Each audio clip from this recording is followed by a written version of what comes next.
To shift gears just a little bit, just because you mentioned something that has been on my mind a lot, if this might be helpful to anyone, lifespan, life extension. This is in the water. A lot of people are talking about it. A lot of people are obsessing over it.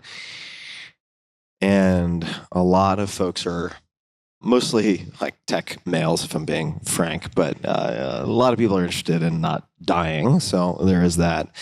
But there's a lot of bandwidth, a lot of money being allocated to thinking about life extension. And I would recommend, we mentioned Peter Attia earlier, Outlive, his book talks a lot about health span, not just lifespan. Take a look at that. But on a very different level, I've been thinking a lot about experiential lifespan.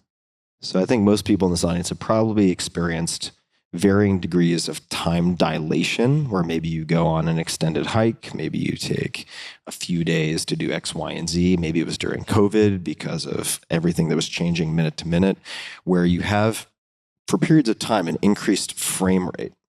It's like your normal frame rate, I'm making this up, it's like 24 frames per second, but then you go to like 1,000 frames per second, and an hour or a day or a week can feel like months.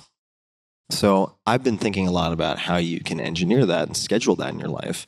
And if you say schedule 3 or 4 things that you know produce this time dilation for you, if that, say, just based on the frame rate, right, kind of expands your year experientially to be an additional 3 months, even if you don't extend your max lifespan, you've extended your max experiential lifespan really significantly.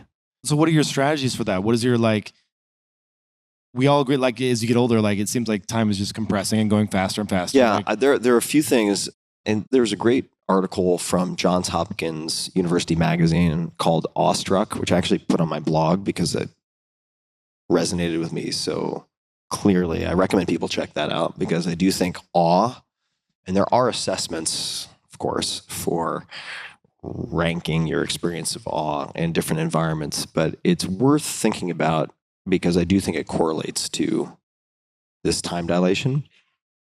There are a few things that hop to mind.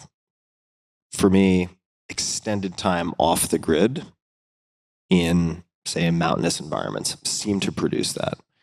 Being in seasonal environments as opposed to in one place, say, your experience in an equatorial place or someplace like Costa Rica, for instance, for a lot of people seems much faster. Time passes faster than it does in a place with seasons, as one example. Another would be the last few months, I was in the mountains and I was skiing for half of each day.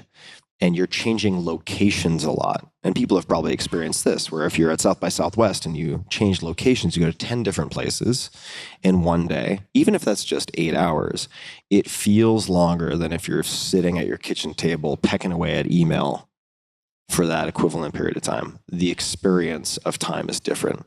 So changing locations, that's something you can very easily plan into your life.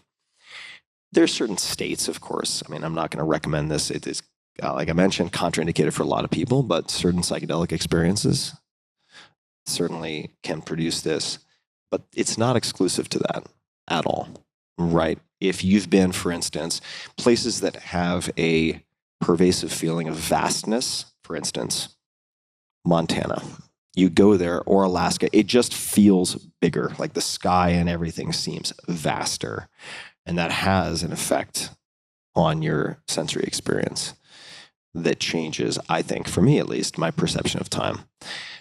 Lots of nonverbal stuff, interacting with animals, that's a whole separate conversation.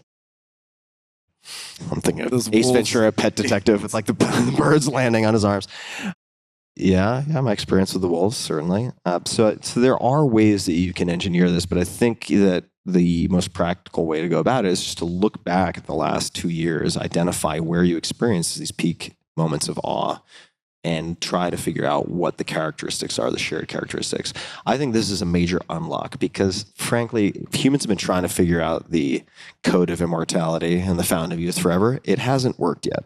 I hate to be the one to deliver the news, and I don't think we're going to figure it out in the next 50 years. Maybe people would say that's pessimistic. I think I would rather be pleasantly surprised when it works than to bank on it and have Yeah. it not work. So in the meantime, there are some really straightforward things you can do.